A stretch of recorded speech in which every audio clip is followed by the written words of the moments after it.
எல்லாம் அல்ல அல்லாஹ்வுக்கு ஜெலிஷானஹு தஆலாவின் நல்லடியார்களே, நபிமார்களின் வரலாறு என்ற இந்த தொடர் உரையிலே ஆதம் அலைஹிஸ்ஸலாம் அவர்கள் எவ்வாறு படைக்கப்பட்டார்கள், அவர்களுடைய விண்ணுலக வாழ்க்கையானது எப்படி இருந்தது, அவர்கள் பின்னர் எவ்வாறு பூமிக்கு வந்தார்கள், எந்த பகுதியிலே வசித்தார்கள் என்ற விஷயங்களை எல்லாம் நாம் பார்த்தோம்.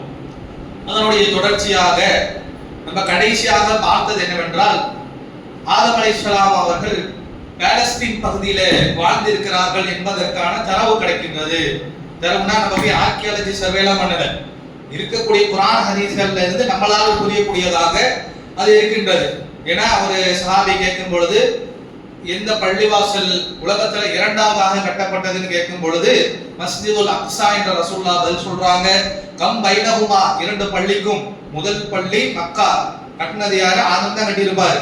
அப்ப ஆதம் கட்டி இருக்கக்கூடிய அந்த பள்ளிவாசலை கட்டிட்டு பக்கத்து ஊர்ல போய் குடியிருக்க போறது இல்ல, மக்காவை கட்டினார் என்ற அந்த செய்தியை வைத்து மக்காவை சுற்றித்தான் ஆதம் அலைஹிஸ்ஸலாம் வாழ்ந்திருப்பாங்கிற செய்தியை பார்த்தோம். பிறகு மக்காவிலிருந்து 40 வருஷம் கழிச்சு அக்ஸாவிலே ஒரு பள்ளி கட்டப்படுகின்றது. அதையும் ஆதம் அலைஹிஸ்ஸலாம் அவர்கள் தான் கட்டியிருப்பாங்க. நம்ம உறுதியாகவும் சொல்ல முடியாது ஆதம் தான் கட்டினாங்க 100% அதுதான் என்று நம்ம சொல்லிட முடியாது. வைத்துக்கொண்டு நம்மளால் புரிந்து கொள்ள முடியாது என்னவாக இருக்குதுன்னு சொன்னா ஆதம் கட்டியிருக்கலாம். அதே போல அந்த பள்ளிவாசலை அக்ஸாவை கட்டினாங்கன்னு சொன்னா அதை சுற்றி வாழ்ந்திருக்கலாம் என்று ஒரு யூகத்தின் அடிப்படையில தான் நம்ம சொல்ல முடியுமே தவிர ரசூலுல்லாஹும் அல்லாஹும் உறுதிப்படுத்தாத ஒரு விஷயத்தை நம்மளால உறுதி செய்ய முடியாது. அப்ப ஆதம் அலைஹிஸ்ஸலாம் அவர்கள் பிற்காலத்துல எங்கு வாழ்றாங்களோ அந்த இடத்துல அவர்கள் விவசாயம் செய்யக்கூடியவர்களாக இருந்தாங்க. ஒவ்வொரு பிராணியையும் இப்லீஸ் அனுப்பிச்சு விட்டு ஆதம் அலைஹிஸ்ஸலாம் அவர்களுக்கு தொல்லை கொடுக்கக்கூடியவனாக இப்லீஸ் இருந்தாங்கிற அந்த தஃப்சீருடைய கட்டுக்கதைகள் எல்லாம் பார்த்தோம். அதே போல தஃப்சீர்ங்கிற பேர்ல விளக்கம் கொடுக்கறங்கிற பேர்ல ஒரு சிலர் எப்படி எழுதி வச்சிருக்கிறாங்கன்னா ஆதம் அலைஹிஸ்ஸலாம் அவர்கள் முதல்ல விளைவித்தது கோதுமை தான் என்றும், ஒரு சிலர் எப்படி எழுதியிருக்கிறாங்கன்னா ஆதம் அலைஹிஸ்ஸலாம் முதல்ல விவசாயம் பண்ணது ஜவ்வரிசி அப்படின்னு எழுதி வச்சிருக்கிறாங்க. ஜவ்வரிசி அப்படிங்கிறது விளைய வைக்கிற பொருள் இல்லை, அது கிழங்குல இருந்து எடுத்து அதை ப்ராசஸ் பண்ணி மில்லுல போட்டு இன்னைக்குதான் அது ஜவ்வரிசியாக இருக்கின்றது. இந்த ஜவ்வரிசி எப்படி வந்துச்சு, ஜவ்வரிசியோடைய விளைச்சல் எப்படின்னு கூட தெரியாத அளவிற்கு ஆதம் அலைஹிஸ்ஸலாம் முதல்ல ஜவ்வரிசி தான் விவசாயம் பண்ணாங்க. எது பாயாசம் வைக்கிறதுக்கு பண்ணாங்களான்னு தெரியும். அப்போ இது மாதிரி எல்லாம் தஃப்சீர்ல தவறாக ஒரு அறிவுக்கும் ஒரு லாஜிக்கு ஒத்து போகாத அந்த அளவிற்கு விஷயங்களை எழுதி வைத்திருக்கக்கூடிய பார்க்கின்றோம். நம்ம ஆதம் அலைஹிஸ்ஸலாம் யாரோ ஒரு மனிதர் இல்ல, கார்ல் மார்க்ஸ் மாதிரி இல்ல வரலாற்றுல லெனின் மாதிரி இல்ல அந்த ஆள் மாதிரி இந்த ஆள் மாதிரி ஏதோ ஒரு ஆளை பத்தி நம்ம படிக்கல. அல்லாஹ்வுடைய தூதரை பத்தி படிக்கின்றோம், முதல் மனிதரை பத்தி படிக்கின்றோம். அல்லாஹ் தஆலா தன்னுடைய டிசைனை வச்சு படித்த மனிதரை பத்தி படிக்கும் பொழுது எது சரியான தரவுகளோ எது உறுதிப்பட்ட தரவுகளோ அந்த செய்திகளை வைத்துத்தான் அவர்களுடைய வரலாறை நாம் முழுமைப்படுத்த வேண்டும். போனவர்கள் வந்தவர்கள் அவர்களுக்கு கற்பனைக்கு எட்டியது, நான் அதுல படிச்சேன், இஸ்ராயலுடைய ரிவாயத்துல படிச்சேன், பைபிள்ல படிச்சேன், தோராவுல படிச்சேன், பழைய ஏற்பாடுல படிச்சேன், புதிய ஏற்பாடுல படிச்சேன் என்று தஃப்சீர்ங்கிற பேர்ல எழுதி வைத்திருக்கக்கூடியது எல்லாம் புறக்கணிக்கக்கூடியவர்களாக இருக்க வேண்டும் நாம். ஏன்னா அல்லாஹ் தஆலா எதை சொல்லணும் அல்லாஹ்வுக்கு தெரியாதா? ஜவ்வரிசி தான் ஒருவேளை ஜவ்வரிசியைத்தான் ஆதம் அலைஹிஸ்ஸலாம் அவர்கள் விவசாயம் பண்ணி இருக்கிறாங்க, கல்டிவேட் பண்ணாங்க, அவங்க நிலத்துல விளைய வச்சாங்கன்னா அது அல்லாஹ்வுக்கு சொல்ல தெரியாதா? இதை போய் கண்டுபிடிச்சிட்டு இது மாதிரி செய்திகளை எல்லாம் உதாசீனப்படுத்தக்கூடியவர்களாக இருக்க வேண்டும். குர்ஆன்ல எது வருதோ ஹதீஸ்ல எது வருதோ அதை மட்டும் நாம் எடுத்துக்கொள்ளக்கூடியவர்களாக இருக்க வேண்டும். அடுத்ததாக ஆதம் அலைஹிஸ்ஸலாம் அவர்களும் ஹவ்வா அலைஹிஸ்ஸலாம் அவர்களும் உலகத்துல இறங்கி வராங்க. அவர்களுக்கு கொடுக்கப்பட்ட அந்த ஷரியத்தின் அடிப்படையில அவர்களுக்கு கொடுக்கப்பட்ட அந்த டாஸ்க் என்னென்னவோ அதையெல்லாம் கடைபிடிக்கக்கூடியவர்களாக அவர்கள் வாழ்ந்து கொண்டிருக்கின்றார்கள். அவர்களுடைய வாழ்க்கையில குழந்தைகள் பிறக்கின்றது. இந்த குழந்தைகள் பிறக்கக்கூடிய இந்த நிகழ்வை வைத்து ஒரு செய்தியானது வரும். அல்லாஹ் தஆலா சூரத்துல் ஆராஃப்ல 189 190ல சில வசனங்களை சொல்லுவான். ஹுவல்லதி ஹலகத் லகும் மின் நஃப்ஸி வாஹிதா, அவன்தான் உங்கள் அனைவரையும் ஒரே ஒரு ஆத்மாவிலிருந்து படைத்தான், அதாவது ஆதம் அலைஹிஸ்ஸலாத்துல இருந்து படைத்தான் அப்படின்னு அல்லாஹ் தஆலா சொல்றான். தொடர்ந்து சொல்கிறான் வஜஅல மின்ஹா ஸௌஜஹா, அந்த ஆதம் அலைஹிஸ்ஸலாமிலே இருந்து அவருடைய துணையான ஹவ்வாவையும் அல்லாஹ் தஆலா ஏற்பாடு பண்ணினான்.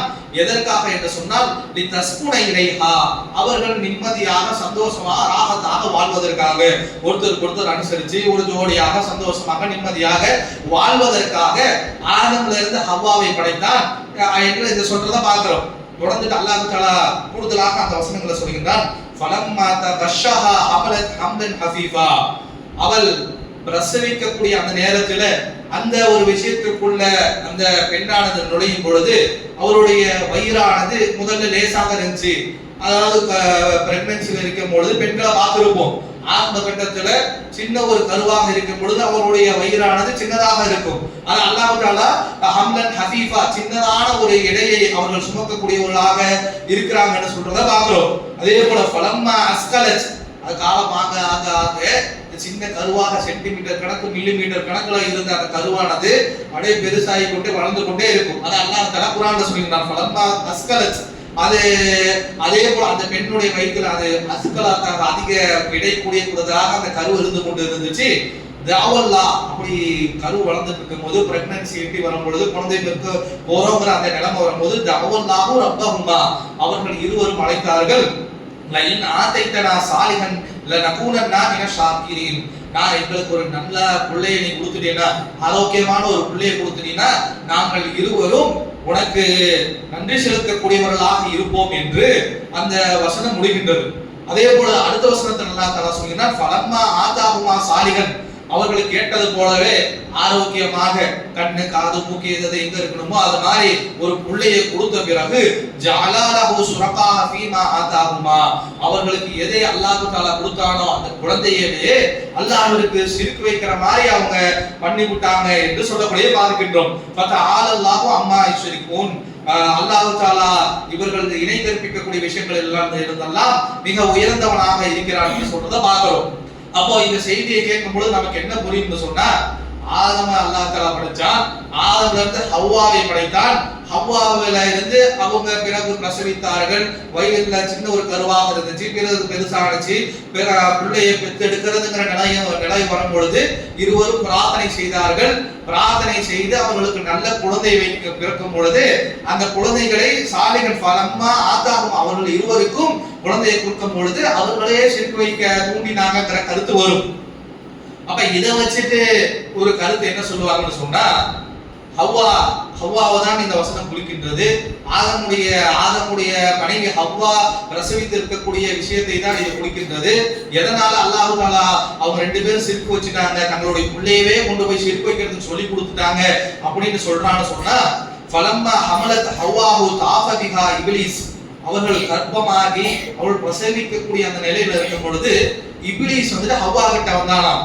வந்துட்டு கான லா யைசுலஹா வலதுன், நீ வயித்துல எந்த புள்ளையை சுமந்துட்டு இருக்கிறியோ அந்த புள்ள ஒரு வாழ்க்கை வாழாது, அது இறக்கக்கூடியதாக இருக்கும்னு இப்லீஸ் ஹவ்வாவுக்கு பயத்தை காட்டி விட்டான். அப்ப கால இப்லீஸ் சொன்னானாமா, இப்ப சம்மிஹி அப்துல் ஹாரிஸ், நீ அப்துல் ஹாரிஸ் பேர் வை, அப்படி வச்சீனா சம்மஹு அப்துல் ஹாரிஸ் ஃபஅஸா, அப்படி அப்துல் ஹாரிஸ் நீ பேர் வச்சேன்னு சொன்னா இந்த குழந்தையானது வளரும், உயிரோட இருக்கும்னு இப்லீஸ் சொன்னானா. ஹாரிஸ்ங்கிறது என்னன்னா இப்லீஸ்க்கு இன்னொரு பேர். ஹாரிஸ்ங்கிறதுக்கு நேரடி பொருள் என்ன வரும்னா விவசாயம் பண்ணக்கூடியவன், இந்த கல்டிவேட் பண்ணக்கூடியவன் அர்த்தம் வரும். இப்லீஸ்க்கு இன்னொரு பேர் இருந்துச்சா ஹாரிஸ்ன்னு. ஹவ்வா கிட்ட போயிட்டு இப்லீஸ் என்ன பண்றானாமா, நம்ம நீங்க பிறக்கக்கூடிய குழந்தை உயிரோட இருக்கணும்னா நல்லபடியா வாழணும்னா நீ ஹாரிஸா இருக்கக்கூடிய, நான் ஹாரிஸ் அப்துல் ஹாரிஸ், அதான் இப்லீஸோட அடிமை பேர் வைன்னு சொன்னானாமா. அதனால ஹவ்வாவும் பயந்து கொண்டு அந்த பிறக்கக்கூடிய குழந்தைக்கு அப்துல் ஹாரிஸ் பேர் வச்சாங்க. அதைத்தான் அல்லாஹ் தஆலா இந்த இடத்துல குறிப்பிடுகிறான் என்று சொல்லக்கூடியதை பார்க்கின்றோம். ஆனால் இந்த மாதிரி வரக்கூடிய அனைத்து திருமீதியில ஒரு ஹதீஸுமே இருக்கின்றது. ஆனால் இதெல்லாம் இட்டு வைஃபான மௌதுவான நிலையில் இருக்கக்கூடிய இட்டு கட்டப்பட்ட செய்திகளாக இருக்கின்றது. அப்ப அந்த வசனத்தில் அல்லாஹ் தஆலா என்னதான் சொல்றான்னு சொன்னா, பொதுவாக மனிதர்களை பற்றி சொல்கின்றான். முதல்ல ஆரம்பத்தில் ஆதமத்தை பத்தியும் ஆதம்ல இருந்து ஹவ்வாவை படைத்ததாகவும் ஹவ்வாவை ஆதமுக்கு நிம்மதி அளிக்கக்கூடியவராக ஆக்கியதாகவும் சொல்லிவிட்டு பிறகு பொதுவாக மனிதர்கள் அவர்களுடைய ஆண்கள் தங்களுடைய மனைவிகள் கர்ப்பமாக இருக்கும் போது, பெண்கள் தாங்கள் கர்ப்பமாக இருக்கும் பொழுது அல்லாஹ்வுக்கு பிரார்த்தனை செய்வாங்க. ஆதாஹுமா சாலிஹா, எங்களுக்கு நல்ல குழந்தையை கொடுத்தானே கேட்பாங்க. எங்களுக்கு சாலிஹான குழந்தையை கொடுத்துட்டா அல்லாஹே உங்களுக்கு நன்றி செலுத்துறோம், உனக்கு நோன்பு வைக்கிறோம், உடைய இபாதத்துல அப்படியே முழுகிறோம்னு தானே இருப்பாங்க. ஏன்னா அந்த பிரெக்னன்சி பீரியட்ல தான் நிறைய டெஸ்ட் எடுப்பாங்க. நிறைய அந்த பிரச்சனை வந்துருமோ, இந்த பிரச்சனை வந்து குழந்தைக்கு அது வந்துருமோ, இது வந்துருமோ, வெளியே வரக்கூடிய குழந்தை சிசேரியனா போயிருமோ, நார்மல், அவ்வளவு பிரச்சனை, அவ்வளவு பயம் இருக்கும். இப்ப எல்லாத்துக்குமே அந்த ஒரு அல்லாஹ்வுடைய நாட்டம், அல்லாஹ்வுடைய அச்சம் வரும். வரக்கூடிய நேரத்துல அல்லாஹ் எப்படியாவது நல்ல குழந்தை கொடு, நல்லபடியா கொடுத்துரு, சாலிமா கொடுத்துரு, சாலிஹா கொடுத்துருன்னு கேட்பாங்க. அதே அல்லாஹ் அப்படி ஒன்ஸ் பெத்து எடுத்துட்டாங்க, குழந்தை நல்லபடியா கைக்கு வந்துருச்சு, ஆரோக்கியமாக இருக்குதுன்னா பழைய மூடுக்கு போயிடுவான் மனுஷன். என்ன பண்ணிடுவான், பெத்தெடுத்து எந்த பிள்ளைய ஆரோக்கியமா குடுன்னு அல்லாஹ் கிட்ட கேட்டு வாங்கினானோ அந்த பிள்ளையவே அல்லாஹ்வுக்கு இணை கற்பிக்கிற வகையில வளர்த்துருவான் என்று பொதுவாக மனிதர்களை சொல்லுகின்றான். அது வரக்கூடிய கிராமர் வந்துட்டு ஒருமையில 2 பேர்த்த குறிப்பிடுற மாதிரி வந்தாலும் எப்படி வழங்கிக்கணும்னா எல்லா மனிதர்களையும் சொல்லக்கூடியவனாக அல்லாஹ் இருக்கிறான்னு வழங்கிக்கணும். இதுக்கு 2 பேர் அகதம் அம்மா தான் சொன்னாங்க. ஏன் சொன்னாங்கன்னா அப்துல் ஹாரிஸ் சொன்னா இப்லீஸோட இன்னொரு பெயர் என்று இப்படி சில வரலாறுகளும் இருக்கின்றது. இதையும் நம்ம புறக்கணிக்கக்கூடியவர்களாக இருக்கணும். ஏன் தெரிஞ்சுக்கணும்னா இதெல்லாம் தட்டி உண்டு நமக்கு தெரியணும், எதெல்லாம் சரியா இருக்குங்கிறத நம்ம தெரிஞ்சுக்கணும். எதெல்லாம் அவருடைய ஹதீஸாகவே இருக்கின்றது, ஹதீஸாகவே இருந்தாலும் இது புறக்கணிக்கக்கூடிய நிலையில இருக்கிறது என்பதை எல்லாம் நாம் தெரிந்து கொள்ளக்கூடியவர்களாக இருக்க வேண்டும். அதே போல அடுத்தது ஆதம் அலைஹிஸ்ஸலாம் அவர்கள் தங்களுடைய வாழ்க்கையை வாழுகின்றார்கள். அவர்களுக்கு சந்ததியை அல்லாஹ் தஆலா கொடுக்கின்றான். ஒரு சமுதாயத்தை உண்டு பண்றாங்க. இந்த சமுதாயத்துக்கு நபியாக இருக்கின்றார்கள். ஏன் என்ன நடந்துச்சு, என்ன பண்ணிருப்பாங்க, நம்மளாலே நம்மளுடைய கற்பனைக்கே வரும்ல. என்ன பண்ணிருப்பாங்க, ஆதம் அலைஹிஸ்ஸலாம் இப்படி இருந்தப்ப சொர்க்கத்துல இருங்க, நல்லா இருந்துச்சு, மலத்தை நெருங்காதன்னா போன இப்லீஸ் சொன்னா இப்லீஸ் தான் நம்மள எது, இந்த மாதிரி விஷயங்களை தங்களுடைய சந்ததிகளுக்கு சொல்லி கொடுத்துட்டு அல்லாஹ் நம்மளை இறக்கி விட்டுருக்கிறான், திருப்பி நம்மளை உயர்த்த இருக்கின்றான், நம்மள்ட்ட கேள்வி கேட்க இருக்கின்றான், மறுபடியும் சொர்க்கத்துக்குள்ள இருக்கின்றான் என்ற இந்த பொதுவான விஷயங்களை தங்களுடைய சமுதாயத்துக்கு சொல்லிக் கொடுத்தவர்களாக ஆதம் அலைஹிஸ்ஸலாம் இருந்திருப்பார்கள் என்பதை நம்மளால் புரிந்து கொள்ள முடிகின்றது. இதுதான் ஆதம் அலைஹிஸ்ஸலாம் அவர்களை பற்றி அல்லாஹ் தஆலா திருமறையிலும் அதே போல ஹதீஸ்கள்ல ரசூலுல்லாஹ்வும் சொல்லக்கூடிய செய்தி. கூடுதலாக என்ன ஒரு செய்தி வருதுன்னு சொன்னா ஆதம் அலைஹிஸ்ஸலாம் அவருடைய மகன்களுடைய 2 மகன்களுடைய செய்தி அல்லாஹ் தஆலா திருமறையில் குறிப்பிடுகின்றான். சூரத்துல் மாயிதாவுடைய 27ல இருந்து 31வது வசனம் வரைக்கும் அல்லாஹ் தஆலா இந்த செய்தியை குறிப்பிடுகின்றான். வத்லு அலைஹிம் நபஅ அபனி ஆதம பில் ஹக். ஆதமுடைய மகன்களாக இருக்கக்கூடிய இருவருடைய கதையை, அவர்களுடைய சம்பவத்தை, உண்மையான சம்பவத்தை நாம் உமக்கு சொல்லுகின்றோம் என்று அல்லாஹ் தஆலா சொல்கின்றார். இது கர்தவ குர்பானன் ஃபதகுபில மின் அஹதிஹிமா வலன் துகப்பல மின் ஆகர். அவர்கள் ஆதமுடைய 2 மகன்கள் அல்லாஹ்வுக்காக குர்பானி கொடுத்தார்கள், அல்லாஹ்விற்காக சதகா செய்தார்கள். அந்த சதகாவிலே அல்லாஹ் தஆலா ஒரு தரஃபத்த குபில மின் அஹதஹுமா, இருவர்ல ஒருவருடைய அந்த சதகாவை குர்பானி அல்லாஹ் தஆலா ஏற்றுக்கொண்டான். வலம் யுகபில மின் ஆகர், அதுல கடைசியா 2ஆவதா இருக்கிற ஆளுடைய அந்த குர்பானி அல்லாஹ் தஆலா ஏற்கவில்லை என்று சொல்லக்கூடிய ஒரு செய்தியை பார்க்கிறோம். இத ஒருத்தரை ஏத்துக்கிட்டு ஒருத்தருடைய குர்பானி ஏத்துக்காதனால, ஏத்துக்காப்படாம ஒரு ஆள் இருந்தான்ல, ஆதமுடைய மகன் ஒரு ஆள் இருந்தாப்ல இல்ல, அந்த ஆள் என்ன சொல்றாரு என்று சொன்னால் கால அக்குதுல் அன்னக், நிச்சயமாக நான் உன்னை கொல்லுவேன், உன்னை நான் காலி, உன் கதையை முடிக்க. அது எப்படி அல்லாஹ் உன்கிட்ட இருந்து ஏத்துக்கலாம், நான் என்கிட்ட இருந்து ஏத்துக்க போயிருவானா? அப்ப என்னை அப்ப நான் மட்டமா போயிட்டேனா, உன்னை ஏத்துக்கிட்டான்ல, அப்ப நான் என்ன செய்வேன் என்று சொன்னால் உன்னை நான் கொல்லுவேன் என்று சொல்கின்றான். அப்ப இன்னொருத்தர் யாருக்குடைய குர்பானி அல்லாஹ்வால் ஏற்றுக்கொள்ளப்பட்டதோ அந்த மகன் ஆதமுடைய மகன் சொல்லுகின்றார், கால இன்னமா யதகப்பலல்லாஹு மினல் முத்தகீன். அல்லாஹ் தஆலா முத்தகீன்களுடைய குர்பானி ஏத்துக்க போறான். நீ தக்வால உன்கிட்ட ஏதோ ஒரு பிரச்சனை இருக்கின்றது, உன் தக்வால அல்லாஹ்வுக்காக நீ வந்துட்டு மனசுல இறஞ்சி அஞ்சி நீ கொடுக்கல, அதனால உன்கிட்ட இருந்து ஏத்துக்கொள்ளல. நான் தக்வாவோட அல்லாஹ் பத்தி என்கிட்ட இருக்கிறதுல நல்லதா பார்த்து கொடுக்கிறேன், அல்லாஹ் என்கிட்ட இருந்து ஏத்துக்கிட்டான் என்று பதில் அளிக்கின்றார். அப்போ இந்த செய்தியை வச்சுக்கிட்டு நம்மள கிட்ட நமக்கு பரவலாக ஒரு செய்தி தெரியும். ஆதமுடைய மகன்னாலே நம்மளுக்கு பேர் என்ன ஞாபகம் வரும், ஹாபில் காபில்னு 2 பேர் இருந்தாங்க. இந்த ஹாபில் காபில் என்ன பண்ணாங்கன்னு சொன்னா, அவங்களுக்கு கல்யாண வயசு வந்துச்சு. ஹாபிலுக்கு பார்த்த பொண்ணை காபில் நான் தான் கல்யாணம் பண்ணுவேன் நின்னுவான். அப்ப ஹாபிலுக்கு காபிலுக்கு சண்டை வந்துச்சு. சண்டைக்கு தீர்வா என்ன சொன்னாங்க, போயிட்டு 2 பேரும் குர்பானி கொடுங்க, யாருடைய குர்பானி ஏற்றுக்கொள்ளப்படுகின்றதோ அவர்களுக்கு தான் அந்த பொண்ணை கல்யாணம் பண்ணி வைப்போம், இன்னொரு ஆளு கம்முன்னு போயிருன்னு அப்படித்தான் இந்த குர்பானி கொடுக்கப்பட்டது. அல்லாஹ் தஆலா ஹாபிலுங்கிற ஆளுடைய குர்பானி ஏற்றுக்கொண்டான். ஹாபிலுக்கு கோபம் தாங்க முடியாம ஹாபிலை கொண்டுட்டு ஹாபில் அந்த பொண்ணை கல்யாணம் பண்ணிக்கிட்டான்னு சொல்லிட்டு பரவாயில்ல நம்மள்ட்ட ஒரு கதை இருக்கும். அடிப்படையாக நம்ம ஒன்று புரிஞ்சுக்கணும், காபிலுங்கிற அந்த பேரு குர்ஆன்ல எங்கேயும் கிடையாது, ஹதீஸ்லயும் எங்கேயும் கிடையாது. ஆதம் அலைஹிஸ்ஸலாம் அல்லாஹ் தஆலா குர்ஆன்ல சொல்றது இப்னி பனா ஆதம் 2 மகன்களுக்குள்ள நடந்த ஒரு சம்பவத்தை எடுத்து சொல்லுகின்றான். இதுக்கு வந்துட்டு மூக்கு வச்சு மீச வச்சு அது ஒரு டைகிராம் போட்டு அது பொம்பளைக்கு வந்த பிரச்சனை, உலகத்துல முதல் கொலை நடந்தது பொம்பளைக்காக அடுத்து செத்தாங்கிற மாதிரி இஸ்லாத்தை கொச்சைப்படுத்தக்கூடிய நிகழ்வுகளாக இருக்கின்றது. அநேகமாக இந்த ஹாபில் காபிலுடைய கதையை அநேகமானவர்கள் நம்ம தெரிந்து வைத்திருப்போம். இதை பொறுத்த வரைக்கும் இதையெல்லாம் நம்ம ஓரம் கட்டக்கூடியவர்களாக இதை பேசுற இந்த மாதிரி வரலாறு சொன்னா இங்க வா, உனக்கு யாரு சொன்னா? ஹாபில் காலத்துல நீ பாத்தியா? ஆதமுக்கு ஹாபில் நீ பேர் வச்சு, ஆதமுடைய மகனுக்கு நீ பேர் அவர் பேர் வைப்பாரா இல்ல நீ பேர் வைப்பியா ஹாபில்ட்டு? நம்ம வீட்டு பிள்ளைக்கு இன்னொருத்த வந்து பேர் வச்சானா விடுவானா? இல்ல உங்களே இருக்கிறீங்க வேற எவனா வந்து உங்களுக்கு இன்னொரு பேர் வச்சா விடுவானா? அப்ப ஆதம் அலைஹிஸ்ஸலாம் அவங்க பிள்ளைகளுக்கு ஏதோ ஒரு பேரை வச்சிருப்பாரு. இங்க வந்துட்டு அவங்க ஒருத்தர் பேர் ஹாபில் இன்னொருத்தர் பேர் காபில்னா எங்க இருந்து கிடைச்சது இந்த செய்திகள்? எவ்வளவு வருடங்களுக்கு முன்னாடி நடந்த செய்திகள்? என்ன சொல்றாங்கன்னா கிறிஸ்தவர்களுடைய பிதாவாக இருக்கக்கூடிய பைபிள்ல கேனு ஏபெலு கேனு ஹாபில் ஏபெலுங்கிற ஒரு பேரும் கேனுங்கிற ஒரு பேரும் குறிப்பிட்டு அவருடைய அந்த பைபிள்ல இருக்கின்றது. அந்த ஏபுல வந்துட்டு ஆங்கில மொழிபெயர்க்கிறாங்க ஹாபில். கேனுங்கிற பேரை எப்படின்னா வந்துட்டு காபில் மொழிபெயர்க்கிறது. யாருக்கு? ஆதமுடைய மகனுக்கு போயிட்டு நம்ம பேர் வைக்கிறதா? அப்போ ஆபில் காபில்ங்கிற பேரை சொல்லுவதே இது ஆகமாக்கப்பட்டது கிடையாது என்பதை நாம் மனதில் வைத்துக் கொள்ளக்கூடியவர்களாக இருக்க வேண்டும். குர்பானி சம்பவத்துக்கு முன்னாடி பொம்பளை கல்யாணம் பண்றதுக்கு, ஒரு பெண்ணை கல்யாணம் பண்றதுக்கு அண்ணன் தம்பி அடிச்சுட்டு சேர்த்தாங்க. எவ்வளவு கேவலமான இஸ்லாத்தை கொச்சைப்படுத்தக்கூடிய நிகழ்வு. ஆதம் அலைஹிஸ்ஸலாம் தான் பார்த்துட்டு வந்திருக்கிறாங்க. பார்த்துட்டு வந்துட்டு தங்களுடைய மகன்களை ஒரு பெண்ணுக்கு அடிச்சுட்டு செத்தாங்கன்னு சொல்றது எவ்வளவு கீழ்த்தரமான ஒரு கருத்தாக இருக்கும் என்பதை நம்ம புரிந்து கொள்ள வேண்டும். இதெல்லாம் இஸ்லாத்திற்கு முற்றிலும் எதிரானது. இந்த மாதிரி கருத்துக்கள் எல்லாம் அப்படி ஒரு செய்தியே நம்மளால் சகிகான தரவுகள்ல எதுவும் பார்க்க முடியாது. என்ன அல்லாஹ் தஆலா சொல்றானா, ரெண்டு பேர் குர்பானி கொடுத்தாங்க. இவர் குர்பானி கொடுக்குற மாதிரி இவரும் கொடுப்பாரு. நம்ம பெருநாளைக்கு குர்பானி கொடுப்போம்ல, 5 பெருநாளைக்கு, அது மாதிரி ஒருத்தர் கொடுத்துருக்கிறாரு, இன்னொருத்தர் கொடுத்துருக்கிறாரு. நம்ம என்ன பண்ணுவோம்னா நம்மள அறுத்து கறிகளை இறைச்சிகளை எடுத்து என்ன பண்ணுவோம்னா இல்லாதவங்களுக்கு கொடுப்போம். அங்க இருக்கிறதே 4 பேர் 5 பேர் தானே. ஆதமுடைய மகன்கள் அவர்கள் தானே இருக்க போறாங்க. அங்க ஏழு ஏழைகள் அடுத்து அந்த காரியை யாருக்கு விநியோகம் பண்றது? அதற்காக அல்லாஹ் தஆலா அவர்களுடைய குர்பானியை ஏற்றுக்கொள்வதற்கு வேற ஒரு சட்டத்தை வைத்திருக்கலாம். அப்ப அந்த குர்பானியை பொறுத்த வரைக்கும் தக்வா இருக்கிற ஆளுகிட்ட அல்லாஹ் ஏத்துக்கிட்டா, தக்வா இல்லாத ஆளுகிட்ட அல்லாஹ் தஆலா ஏற்றுக்கொள்ளுங்கிறது தான் விஷயம். இதை தாண்டி இதற்கு நம்மளாக மூக்கு வச்சு மீச வச்சு ஒரு கதையை முனைவது என்பது அது சரியானதாக இருக்காது என்பதை மனதில் வைத்துக் கொள்ளக்கூடியவர்களாக நாம் இருக்க வேண்டும்.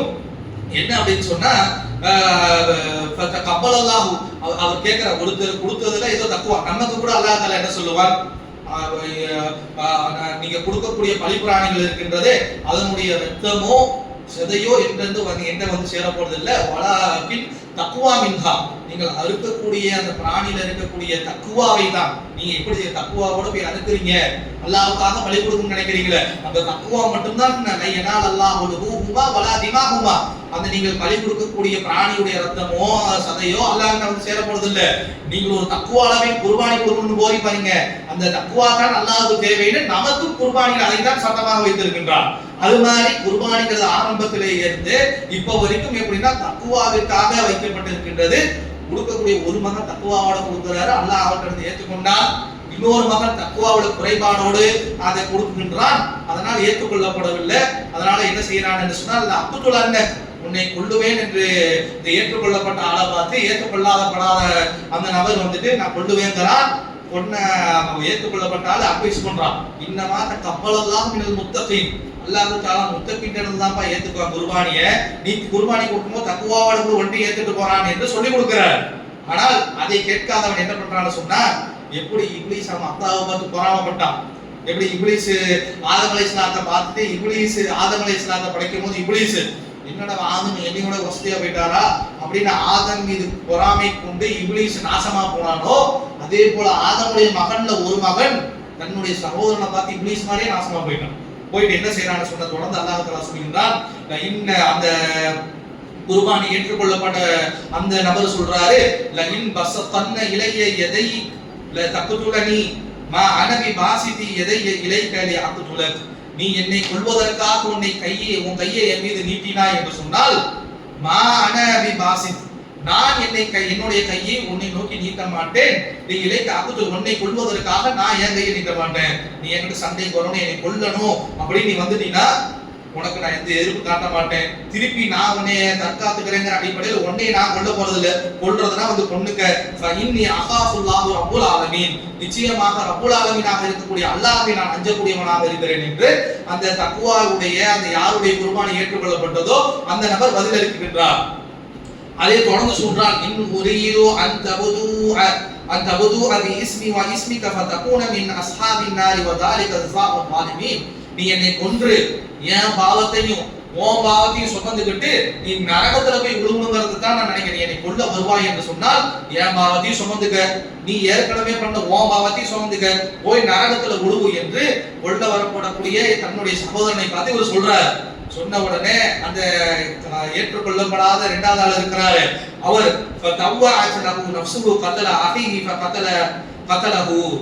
அந்த இவ்வளவு பேசியும் அவருடைய மனசு தன்னுடைய சகோதரனை கொள்வதற்கு அனுமதி கொடுத்துருச்சு. மனசுக்குள்ள இருந்த வெறி, அந்த பொறாமை, எந்த இப்லீஸை அந்த பொறாமைங்கிறது தலக்கணங்கிறது இப்படி நாசமாக்குனுச்சோ அந்த இப்லீஸுடைய குணம் ஆதமுடைய மகனுக்கே வந்துருச்சு. ஆதமுடைய மகனுக்கு தன்னுடைய சகோதரனை பார்த்து வந்துருச்சு.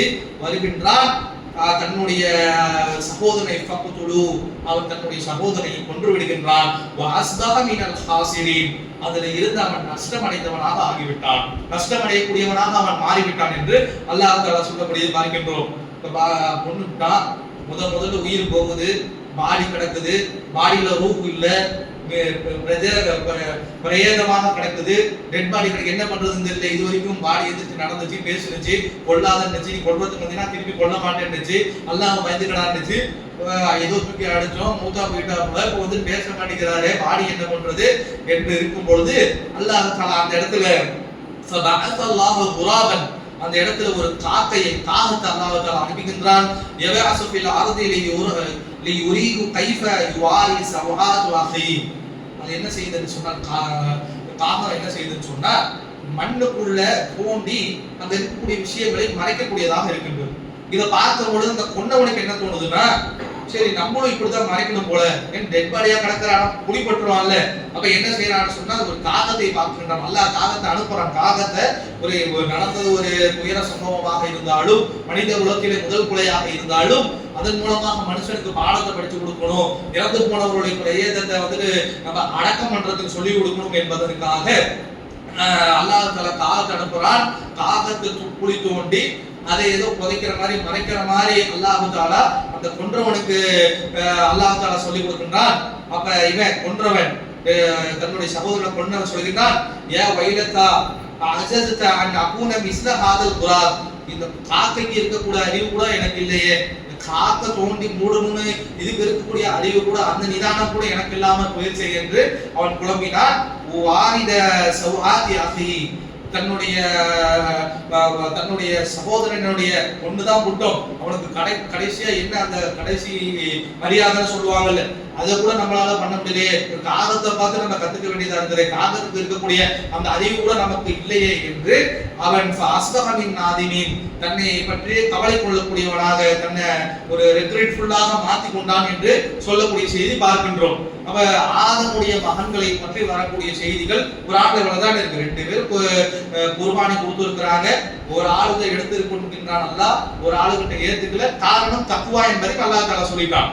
ஏன் இதுல நம்மளும் சில விஷயங்களை படிக்கக்கூடியவர்களாக இருப்போம். 2 பேரும் நம்மளையும் சில வாழக்கூடியவர்கள், நம்மளும் சில வாழ்க்கையில நம்ம செய்யக்கூடியவர்களாக இருப்போம், ஏதோ ஒரு முயற்சி செய்யக்கூடியவர்களாக இருப்போம். ஒருத்தர் சக்சஸ் ஆகியிருப்பாரு, இன்னொருத்தர் சக்சஸ் ஆகாம போயிருப்பாரு. அல்லாஹ் தஆலா இதன் மூலமாக நமக்கு என்னத்த பாடத்தை கற்றுக் கொடுக்கணும்னு நினைக்கிறான்னு சொன்னா, நீ சக்சஸ் ஆகிட்ட இல்ல நீ இன்னொருத்தர் சக்சஸ் ஆகிட்டா, நீ சக்சஸ் ஆகலன்னா, உனக்கு வெற்றி கிடைக்கலன்னா, வெற்றி கிடைச்சவன் என்ன பண்ணான்னு பாரு, அவன் போய் கேளு, அவனே உனக்கு சொல்லி கொடுப்பான். வாழ்க்கையில வென்றவன் மற்றவனுக்கு சொல்லிக் கொடுக்க நல்லவனாக இருந்தானா மற்றவனையும் வெல்ல வைக்கணும் தான் நினைப்பான். அதை விட்டு அவன் மேல பொறாம கொள்ளாத, நாக்குச்சூழல் தன்னுடைய ஆதமுடைய மகன்கள் தன் பொறாமை காரணமாக அவன் வெற்றி அடைஞ்சிட்டானே, அவனுடைய குர்பானி ஏற்றுக்கொள்ளப்பட்டதேன்னு பொறாமப்பட்டு போய் கொண்டானே, அந்த மாதிரி நிலைமைக்கு வந்துடாதீங்க, அப்படி அது நல்லது இல்லை. இப்படி வந்த எண்ணம் ஆதமுடைய மகனுக்கு வந்துட்டு உங்களுக்கு வரக்கூடாது. அப்படி என்ன உங்களுக்கு வர வேண்டும் என்று சொன்னால் சம்பந்தம் பண்ணவன்ட்டே போய் பாருங்க, உங்கள்ட்ட என்ன பிரச்சனைன்னு பாருங்க. உங்களுடைய குர்பானி ஏற்றுக்கொள்ளப்படல, உங்களுடைய விஷயங்கள் சக்சஸ் ஆகலன்னா சக்சஸ் என்ன குறை பண்ணீங்கன்னு உங்கள்ட்ட கேளுங்க. சக்சஸ் ஆனவங்களை பார்த்து பொறாமைப்படாதீங்க என்பதை ஒரு அறிவுறுத்தலாக சொல்வதற்காக அல்லாஹ் தஆலா இந்த செய்தியை நமக்கு ஏற்படுத்தி இருக்கிறான் என்று சொல்லக்கூடிய என்பதை நாம் புரிந்து கொள்ளக்கூடியவராக இருக்கணும். இது அல்லாஹ் தஆலா குர்ஆனில சூரத்துல் மாயிதாவில சொல்லக்கூடியதாக இருக்கின்றது. இதனை தொடர்ந்து வேற எதுவுமே சஹீஹான ஹதீஸ்களில் குர்ஆனிலும் ஆதம் அலைஹிஸ்ஸலாம் அவர்களுடைய வரலாறை பற்றி அல்லாஹ் நமக்கு எது எடுத்து சொல்லல. ஆதம் அலைஹிஸ்ஸலாத்துடைய வரலாற்றுல அவர்கள் விண்ணுலகத்துல வாழும் பொழுது என்னென்ன நடந்துச்சோ அதுல தான் அநேகமான படிப்பினைகளை அல்லாஹ் நமக்கு எடுத்து சொல்றானே தவிர விண்ணுலகத்துல அதாவது பூமியில பூலகத்துல வாழக்கூடியதுல பெரியதாக ஆதம் அலைஹிஸ்ஸலாத்துல இருந்து ஒரு பெரிய விஷயங்களை நமக்கு எடுத்து அல்லாஹ் தஆலா சொல்லவில்லை என்பதை நாம் புரிந்து கொள்ள வேண்டும். இது இல்லாம கூடுதலாக இந்த தஃப்சீர் என்கிற பேர்ல இந்த இஸ்ராயிலியாவுடைய ரிவாயத் என்ற பேர்ல கூடுதலாக ஒரு சில கதைகள் சொல்லுவாங்க. ஹவ்வா அலைஹிஸ்ஸலாம் அவர்கள் 20 தடவை குழந்தை பெற்றாங்க, ஒவ்வொரு தடவை ட்வின்ஸ் பெற்றாங்க. அந்த ட்வின்ஸ்ல எப்படின்னா இப்ப முதல் ட்வின்ஸ் பிறக்குதுன்னா அதுல ஒரு ஆம்பளை புள்ள ஒரு பொம்பளை பிறக்கும், ரெண்டாவது பிரசனம்னா அதுல ஒரு ஆம்பளை புள்ள ஒரு பொம்பளை புள்ள பிறக்கும். ஜோடி ஜோடியாக அல்லாஹ் தஆலா 20 பிரசவத்தை கொடுத்தால் அதுல எப்படின்னா அந்த ஜோடியாக பிறந்த குழந்தைகள் மட்டும் தங்களுக்குள்ள கல்யாணம் பண்ணிக்கூடாது, மாத்தி மாத்தி கல்யாணம் பண்ணிக்கலாம் அப்படின்னு எல்லாம் சில கதைகளை எழுதி வைத்திருப்பார்கள். அதையெல்லாம் எந்த அடிப்படையும் இல்லாததுங்கிறத நம்ம புரிந்து கொள்ளக்கூடியவர்களாக இருக்கணும். அதே போல ஆதம் அலைஹிஸ்ஸலாம் அவர்கள் இந்த பாலஸ்தீனை சுத்தி எங்கேயாவது வாழ்ந்திருப்பாங்க என்பதை தான் நம்மளால் புரிந்து கொள்ள முடியுது தவிர அதை தாண்டியும் வேற எங்கேயாவது போயிருப்பாங்க. அந்த பக்கம் ஈரான் பக்கத்து போயிருக்கலாம், ஈராக் பக்கத்து போயிருக்கலாம், மிஸ்ர் பக்கத்து போயிருக்கலாம், எங்க வசதியும் அங்க போயிருக்கலாம். கடைசியில இங்கதான் போனாங்க, இப்படிதான் மூத்தா போனாங்க அப்படின்னு சொல்வதற்கு எந்த தரவும் இல்லை. ஆனால் ஹாபில் காபில் மட்டும் என்ன செஞ்சிருக்கிறாங்கன்னு சொன்னா நம்ம ராமேஸ்வரத்துக்கு வந்து மூத்தா போயிருக்கிறாங்க. ஏன்னா ராமேஸ்வரத்துல ஹாபிலுக்கும் காபிலுக்கும் 2 தர்கா இருக்கு. 60 அடிக்கு 2 பேரும் எப்படி அதாவது லாஜிக் எப்படி குடிச்சிருக்கிறாங்கன்னா ஆதம் அலைஹிஸ்ஸலாத்தை பத்தி அல்லாஹ் தஆலா சொல்றாங்க 60 அடிக்கு இருக்கிறாங்க. அதனால 60 அடிக்கு கபர். 60 அடிக்கு ஒரு மனுஷனுக்கு நம்ம 6 அடி இருக்கிறோம்னு வச்சுக்கோங்களேன், அகலம் வந்துட்டு ஒரு 1.5 அடி இருக்கணும், 1 அடி 2 அடி இருக்கணும். 2 அடி அகலத்துக்கு 6 அடி இருந்தோம்னா கரெக்டா இருக்கும். சரிங்களா? அப்ப ஒரு 60 அடி இருக்கிறாருன்னா அகலம் எவ்வளவு இருக்கணும்? 20 அடி இருக்கணும். 6 அடிக்கு 2 அடி அகலம்னா 60 அடிக்கு 20 அடி அகலம் இருந்தாதான் பாடியை பேலன்ஸ் பண்ணி நார்மலா நடக்க முடியும், போக முடியும், வர முடியும். இவன் என்ன பண்ணிட்டான், ஹைட் 60 அடி இழுத்துட்டா அகலத்து அதே 2 அடி தான். பார்த்த ஒட்டட குச்சி ஆட்டம் கபூர் இருக்கும். என்ன பண்ண அந்த உடம்பு வச்சுக்கிட்டு ஆகில காவில என்ன பண்ணுவாங்க? இன்னைக்கும் ராமேஸ்வரத்துல போய் பாத்தீங்கன்னா இப்படி ஒரு 60 அடிக்கு இப்படி ஒண்ணு போவோம், பக்கத்துல 60 அடிக்கு இப்படி ஒண்ணு போவோம். என்னன்னா 2 பேரும் அடிச்சுக்கிட்டாங்க. அடிச்சுட்டு ஒரு ஆளு அவர் சகோதரன் அந்த அவங்களுடைய கதைப்படி ஆவில காவிலுங்கிறவன் போச்சு கொண்டுட்டான். அந்த இடத்துல கண்டு போய் பிடிச்சிட்டு இவங்க வந்துட்டு இங்க பாடியை போட்டுட்டு மூத்தவங்கள தம்பி கூட வந்துட்டு புதைச்சிட்டாங்க. புதைச்சிட்டு 60 அடிக்கு வச்சிருக்கிறத பாக்குறோம். அந்த காப்புரை பார்த்தோம்னாலே காமெடியா இருக்கும். எப்படி அந்த உடம்பு வச்சுட்டு என்ன பண்ணிருப்பாங்க? தென்னை மரத்துல வந்து நிறைய வெண்மை எடுக்கலாம், தேங்காய் வெண்ணெய் மிச்சு போடலாம். அந்த உடம்பு வச்சுக்கிட்டு ஒரு ஒட்டட குச்சி ஆட்டம் ஒரு ஏணி மாதிரி இருந்தா எப்படி இருக்கும்? உடம்புனா எவ்வளவு வளர்த்தி இருக்கிறோமோ அந்த அளவுக்கு அகலமும் இருக்கணும். அப்ப இருந்தாதான் ஒரு வண்டி ஓட்ட முடியும், ஒரு நடக்க முடியும், ஒரு எடுக்க முடியும், தூக்க முடியும். இவன் என்ன பண்ணிட்டான், இந்த 2 அடி பிரத்துங்கிறத மட்டும் அப்படியே வச்சுட்டு 60 அடி தானே ஹதீஸ்ல ஒரு போடு 60 அடிக்கு கபரை போடு என்று இது அப்பட்டமாக மாற்றி போட்ட விஷயம். இது உண்மை இல்லை என்பதற்கு அவர்களே சாட்சியாக இருந்து கொண்டு இருக்கிறாங்க. அப்போ ஆபில் காபிலோட தர்கா ராமேஸ்வரத்துல இருக்கிறத பாக்குறோம். இன்னொரு ஒரு பக்கத்து தமாஸ்கஸ்ல வந்துட்டு 2 பேர் அங்க ஒரு தடவை மூத்தா போயிருக்கிறாங்க, இங்க ஒரு தடவை மூத்தா போயிருக்கிறாங்க. அங்க 60 அடிக்கு ஒரு கபரு, இங்க தமாஸ்கஸ்ல சிரியாவுடைய கேபிட்டல்ல ஒரு 60 அடிக்கு கபர் இவர்களுடைய கபர் இருக்கிறத பாக்குறோம்னா சும்மா இவன் கட்டி வச்சுட்டு கதை விடுறான். அவர்களுடைய கபர் இங்கதான் இருக்குது என்பதை அல்லாஹ் இங்கே வெளிப்படுத்தவில்லை என்பதை நாம் புரிந்து கொள்ளக்கூடியவராக இருக்க வேண்டும். அதே போல ஆதம் அலைஹிஸ்ஸலாம் அவர்களும் எங்க அடக்கம் பண்ணாங்கிற செய்தி, அவங்க மூத்தா போறாங்க, மூத்தா போற எந்த இடத்துல மூத்தா போனாங்க, போகும்போது என்ன ஆச்சு என்ற தரவுகள் எல்லாம் இல்லை என்பதை நாம் புரிந்து கொள்ளக்கூடியவர்களாக இருக்க வேண்டும். அதே போல ஒரு சரியான ஒரு ஹதீஸ்ல இன்னொரு ஒரு செய்தி வரும். என்னவென்று சொன்னால் ஆதம் அலைஹிஸ்ஸலாத்தை அல்லாஹ் தஆலா வானத்திலிருந்து இறக்கிறதுக்கு முன்னாடியே அவர்களுடைய சந்ததிகளை அவருடைய முதுகெலும்பிலிருந்து வெளியேற்றினான் என்ற அந்த செய்தியை பார்த்தோம். அந்த செய்தியுடைய தொடர்ச்சியாக ஒரு ஹதீஸ்ல எப்படி வரும் என்று சொன்னால் ஆதம் அலைஹிஸ்ஸலாம் அவர்கள் தங்களுடைய சந்ததியை பார்த்துட்டு இருப்பாங்க. அப்போ ஒரே ஒரு முகம் மட்டும் அப்படியே நல்லா வெளிச்சமாக பிரகாசமாக இருந்துச்சாம். அப்ப கால ரப்பி அதாவது இது யாரு என்று அல்லாஹ் கிட்ட ஆதம் அலைஹிஸ்ஸலாம் கேட்கிறாங்க. அப்ப ஆதம் அலைஹிஸ்ஸலாத்துக்கு அல்லாஹ் பதிலளிக்கிறானா, இது வந்து உன்னுடைய சந்ததி, உனக்கு பின்னாடி வர இருக்கிறாரு தாவூது பேரு அப்படின்னு சொன்னாங்க. தாவூத் அலைஹிஸ்ஸலாம் நபி இருக்கிறாங்கல்ல, பின்னாடி அவரோட வரலாறு பார்ப்போம். தாவூத் அலைஹிஸ்ஸலாம் அவர்கள் அல்லாஹ் பதிலளிக்கிறாங்க. கால ரப்பி கம் ஜஅல்த உம்ம, எவ்வளவு ஆயில கொடுத்திருக்கிறார் என்று ஆதம் அலைஹிஸ்ஸலாம் அவர்கள் ஆதம் அலைஹிஸ்ஸலாம் அவர்கள் தாவூதை பத்தி கேட்கின்றார்கள். அப்ப கால அல்லாஹ் தஆலா சொன்னான் 60 சனா, 60 வருஷத்தை கொடுத்திருக்கின்றேன். கால ஐய ரப்பி ஜியாதஹு மின் உம்ரி 40 சனா. அப்ப என்ன சொன்னாங்கன்னா 60 பண்புக்கு ரொம்ப கம்மியா இருக்கிற ஆள் நல்லா பார்த்தா ஜெயிச்சாண்டிங்க. நீங்க கூட வந்து ஒரு கப்பல தாவூது ஜாலூத்துலாம் ஓதணும். கடைசியாக தாவூது தான் ஜாலூத்தை கொண்டுட்டு அந்த ஆட்சியை குடிச்சாருங்கிற வசனம்னா கடைசியாக 2வது ஜூஸுடைய கடைசியா பார்த்தோம். அந்த தாவூதுக்கு ஆதம் அலைஹிஸ்ஸலாம் என்ன பண்றான்னு சொன்னா, எல்லாம் பெரிய பெரிய விஷயம்லாம் பண்ண இருக்கிறாரு, இவருக்கு 60 வருஷம் எப்படி பார்த்தோம், ஏன் ஆகில இருந்து ஒரு 40 வருஷம் எடுத்து கொடுத்துறேன் என்று அல்லாஹ்விட்ட சொன்னதாகவும், ஆதம் அலைஹிஸ்ஸலாம் அவருடைய ஆகில இருந்து 40 வருஷம் எடுத்து அல்லாஹ் தஆலா தாவூதுக்கு கொடுத்ததாகவும் வரக்கூடிய செய்தி. கடைசியாக மலக்குல் மௌத் வந்துட்டு ஆதம் அலைஹிஸ்ஸலாத்திடம் ஒரு நேரம் வந்துருச்சு, உங்களுடைய உயிரை ரூஹ கைப்பற்ற போறேன் என்று சொல்லும் பொழுது இன்னும் 40 வருஷம் இருக்கே அப்படின்னு சொன்னாராமா. அப்ப அந்த மலக்கு ஞாபகப்படுத்தினாங்க, உனக்கு ஞாபகம் இல்லையா, ஆதம் அலைஹிஸ்ஸலாம் தாவூதுக்கு ஒரு 40 கொடுத்தியே, அவருக்கு 60 இருந்துச்சு, நீ ஒரு 40 கொடுத்தியே மறந்து போச்சா என்று கேட்கும் பொழுது நசீத, அவர் மறந்துட்டாரு, எனவே நசீத துர்ரியத்துக்கு அவருடைய சந்ததிகளும் மறக்கக்கூடியவர்களாக இருக்கிறார்கள் ஒரு செய்தி இருக்கக்கூடியதை பார்க்கின்றோம். இதனுடைய சனதை பொறுத்த வரைக்கும் சரியான சனதில் தான் வருகின்றது. ஆனால் இதனுடைய கருத்தை பொறுத்த வரைக்கும் அல்லாஹ் குர்ஆன்ல எதை சொல்லுகின்றானோ அதற்கு மாற்றமான கருத்தாக இருக்கின்றது. அல்லாஹ் தஆலா சொல்கிறார், நஹ்னு கத்தம்னா பைனகுமுல் மௌத் வமா நஹ்னு பிமஸ்பூகீன், உங்களுக்கு மத்தியில மரணத்தை நிர்ணயம் செய்யக்கூடியது நான் தான், அதை யாரும் மாற்ற முடியாது என்று அல்லாஹ் தஆலா குர்ஆன்ல சொல்கின்றான்.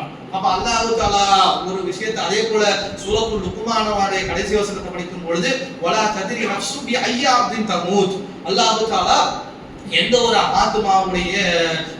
ஆத்மாவும் எந்த இடத்துல எப்படி மௌத்தாக போகும் என்பதை யாருக்கும் வெளிப்படுத்த விடல, தன்னளவுல கைபாக வச்சிருக்கிறான் என்று குர்ஆன்ல சொல்றதை பார்க்கின்றோம். அதே போல அல்லாஹ் தஆலா சூரத்துல் ஆராஃப்ல சொல்லும் பொழுது இதா ஜாக, அவர்களுக்கான நேரம் வந்துருச்சு என்று சொன்னால் அது பிந்தவும் பிந்தாது, வலா யஸ்தக்திமூன், அதை முந்தவும் முந்தாது, ஒரு செகண்ட் முந்தவும் முந்தாது, ஒரு செகண்ட் பிந்தவும் பிந்தாது என்று அல்லாஹ் தஆலா திருமறையிலே அல்லாஹ் இந்த மரணத்தை பத்தி மனுஷனுக்கு கொடுக்கக்கூடிய இந்த ஆயுளை பற்றி சொல்லும் பொழுது அதற்கு மாற்றமான நிலையிலே இந்த ஹதீஸ் இருக்கக்கூடியது நம்மளால் பார்க்க முடிகின்றது. சரியான சனதுல இருந்தாலும் அல்லாஹ் தஆலா எதை விதியாக ஆக்கியிருக்கிறானோ அதுக்கு மாற்றமாக இருக்கின்றது. இந்த ஹதீஸ் மூலமா ஆதம் அலைஹிஸ்ஸலாம் என்னன்னா தன்னுடைய மரணத்தையும் தெரிஞ்சுக்கிட்டார். இத்தனாவது வயசுல நானும் மறந்துட்டு போவேன், 60 + 40 100வது வயசுல தாவூதும் மரணத்தை அடைந்து விடுவார் என்று 2 பேருடைய மரணத்தை அல்லாஹ் தஆலா வெளிப்படுத்தினான் என்று சொல்லக்கூடிய செய்தியை பார்க்கின்றோம். அப்போ இது குர்ஆனுக்கு முரணாக இருப்பதால் இதை நாம் பரிசீலனை செய்யக்கூடியவர்களாக இருக்க வேண்டும் என்பதை நாம் மனதில் வைத்துக் கொள்ள வேண்டும்.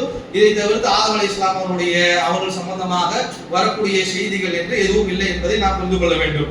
அடுத்ததாக ஆதம் அலைஹிஸ்ஸலாமுக்கு அடுத்தது யார நபின்னு சொல்லுவாங்கன்னு சொன்னா, சீத்னு ஒருத்தர் இருந்தாரு, சீத் அலைஹிஸ்ஸலாம் என்று சொல்லுவார்கள். இது யாரா சீத் அப்படின்னு என்று சொன்னால் குர்ஆன்ல இருக்கிறாரான்னு தேடி பார்த்தா குர்ஆன்லயும் காணோம், ஹதீஸ்ல இருக்கிறாரான்னு தேடி பார்த்தா ஹதீஸ்லயும் காணோம். ஒரே ஒரு ஹதீஸ்ல மௌதுங்கிற இப்னு ஹிப்பான்ல வரக்கூடிய மௌதுங்கிற நிலையில இட்டுக்கட்டப்பட்ட செய்திங்கிற நிலையில இருக்கக்கூடிய ஒரே ஒரு ஹதீஸ்ல மட்டும் இவருடைய பெயர் வருகின்றது. உடனே என்ன செஞ்சிட்டாங்கன்னு சொன்னா, இவர் தான் ஆதமுக்கு அடுத்து வந்த நபி என்று இவர்கள் சொல்லக்கூடிய பார்க்கின்றோம்.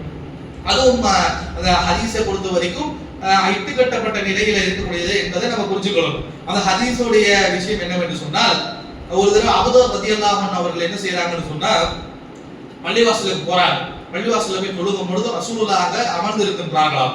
அப்ப வந்துட்டு யா அபாதர் இன்னலில் மஸ்ஜிதி தஹியா, நீங்கள் மஸ்ஜிதுக்குன்னு ஒரு வாழ்த்து இருக்குது, அதாவது யாராவது வீட்டுக்குள்ள போனோம்னா சலாம் சொல்லுவோம்ல, யாரையாவது பார்த்தோம்னா நல்லா இருக்கீங்களான்னு கேட்போம்ல, இது மாதிரி ஒருத்தர் சந்திச்சால் எப்படி நம்ம வாழ்த்து பரிமாறி கொடுக்கின்றோமோ அது மாதிரி பள்ளிவாசலை பார்த்தாலும் நம்ம வாழ்த்து பரிமாறிக்கணும். என்ன வாழ்த்து அப்படிங்கும் போது அவ கேட்கிற இன்ன தஹியத்து ரகஅத்தானி, அந்த மாதிரி பள்ளிவாசலுக்கு நீங்க வந்தீங்கன்னா பள்ளிவாசல்கிட்ட நல்லா விசாரிக்கக்கூடிய விஷயம் என்னன்னா, அந்த பள்ளிவாசல்ல நீங்க 2 ரக்காயத்து தொழுவது என்று வரக்கூடிய செய்தியை பார்க்கிறோம். இது பெரிய நீண்ட செய்தி. அப்ப வந்துட்டு அந்த அபூதர் வந்துட்டு 2 ரக்காயத் தொழுதுட்டு ரசூலுல்லாஹ் கிட்ட வந்துட்டு ஒவ்வொரு கேள்வியா கேட்பார். அந்த ஒவ்வொரு கேள்வி ஒரு 20-30 கேள்வி வரிசையா கேட்பாராம். அப்ப அந்த 20-30 கேள்வியில சில கேள்விகள் இடையில என்ன கேட்கறான்னு சொன்னா, குல்து யா ரசூலுல்லாஹ் கம் அன்பியா, உலகத்துல மொத்தமா இத்தனை நபிமார்கள் வந்தார்கள் என்று அபூதர் கேட்டாராம். அதுக்கு கால ரசூலுல்லாஹ் சொல்கிறார்கள், மிஅத்து அல்ஃபின் வ அஷ்ரூன அல்ஃபா, மொத்தம் 1,20,000 நபிமார்கள் வந்தார்கள். சில மக்கள் சொல்லக்கூடியதை நம்மளால கவனிக்க முடியும், எத்தனை நபி வந்தாலும் 1,20,000 நபிமார்கள் வந்தார்கள் அப்படின்னு சொல்லுவாங்க. அது சொல்லக்கூடிய செய்திங்கிறது இட்டுக்கட்டப்பட்ட செய்தி, மௌதுங்கிற தரத்துல இருந்து எடுக்கப்பட்ட செய்தி. இந்த செய்தியில இருந்து தான் அந்த 1,20,000 நபரையும் எடுக்கின்றார்கள். அல்லாஹ் தஆலா குர்ஆன்ல 25 நபர்களுடைய பெயரை சொல்கின்றான். நம் நக்சுசு அலைஹிம் சில பேத்தை பத்தி நம்ம சொல்லி இருக்கின்றோம். வலம் நக்சுசு அலைஹிம் சில பேத்தை பத்தி நம்ம சொல்லல. இது வரலாறு, குர்ஆன்ங்கிறது வரலாறு படிக்கிற பாடம் இல்ல. இது மனிதனுக்கான ஒரு நேர்வழியாக இருக்கின்றது. நேர்வழிக்கு தேவையான அப்பப்போ சில அறிவுரைகளை வரலாற்றில் எடுக்குமே தவிர ஒவ்வொருத்தர் யாரு வாழ்ந்தாரு, என்ன பண்ணாரு, என்ன எத்தனை கல்யாணம் பண்ணாரு, எத்தனை பிள்ளைங்களுக்கு பேர் என்ன வச்சாருன்ட்டு அதை எழுதிட்டு இருந்த அதுக்கான விஷயம் கிடையாது. குர்ஆன் என்பதற்காக அல்லாஹ் தஆலா சொல்கின்றான். சில நபிமார்களை பத்தி நம்ம சொல்லி இருக்கிறோம், பல நபிமார்களை பத்தி சொல்லவில்லை. ஆனால் எல்லா மனிதர்களுக்கும், ஒவ்வொரு மொழி பேசக்கூடியவர்களுக்கும் அவர்கள் சமுதாயத்திலிருந்தே கமா அர்சல்னா ஃபீக்கும் ரசூலம் மின் அன்ஃபுசிக்கும் உங்களில் இருந்தே உங்கள்கிட்ட ஒரு நபியை அல்லாஹ் தஆலா அனுப்பி வைத்திருந்தான். வயு அல்லிமுக்குல் கிதாப வல் ஹிக்மா அவர் உங்களுக்கு கிதாப கத்து கொடுப்பாரு, ஹிக்மத்தை கத்து கொடுப்பாரு. வயு ஸக்கீக்கும் உங்களை தூய்மைப்படுத்துவாரு. வயு அல்லிமுக்குல் கிதாப வல் ஹிக்மத வயு அல்லிமுக்கும் மா லம் தகுனு தஅலமூன் நீங்கள் அறியாதவை எல்லாம் உங்களுக்கு கற்றுக் கொடுக்கக்கூடியவராக இருப்பாரு. இப்படிப்பட்ட நபி உங்கள் ஒவ்வொரு சமுதாயத்துக்கும் ஒவ்வொருத்தருக்கும் வருவார்னு சொல்லக்கூடிய விஷயங்கள்லாம் இருக்கின்றது. ஆனால் இத்தனை நபி தான் வந்தாங்க, 1,20,000 நபி வந்தாங்க என்று சொல்லுவது என்பது பிழையான விஷயம். அப்படி வரக்கூடிய ஹதீஸும் பிழையாக இருக்கின்றது. இதனுடைய தொடர்ச்சியாகத்தான் அவர் கேட்கின்றாரு, குல்து யா ரசூலுல்லாஹ்